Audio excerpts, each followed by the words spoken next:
So to start with, you're going to go into MDI, so press MDI, yep. Then you're going to press program conversational, and that takes you in that screen. Yep. Now, as you, if you press your cancel key down the bottom there, yep, and now you can tab along. You see where it says space down the bottom in red? Yep. As you tab along, you'll get the different choices, yep. And at any point you can press enter, which will take you into that. If you press cancel again, yep, you can look along the top and cursor along the top one.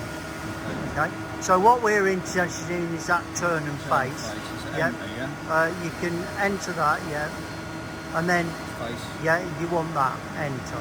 So the first thing, if you cursor down, that's your tool number. Sorry, up.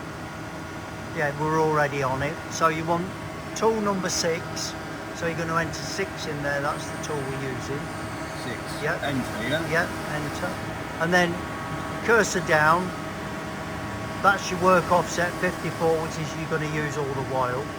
This outside diameter is the diameter of that bar. Can you remember what it was? Yeah. We're just checking it now. 75, yeah. So we're putting there 75, and it will allow a bit for that. So 70. Oh, you did. Yeah, you did the micron thing. So cursor up again. Yep, and type in 75 point, enter, and that's got it. Yep, and then cursor down, and we'll take that, sorry, up, we've gone back past it, yeah. That wants to be minus 1.6, so that's minus 1.6, and then press enter, yeah.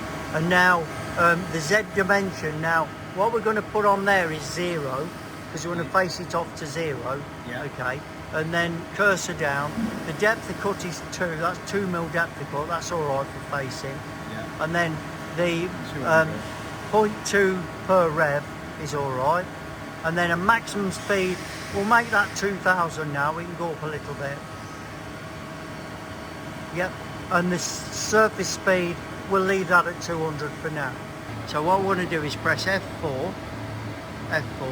And we're going to press number 1, which says select or create program.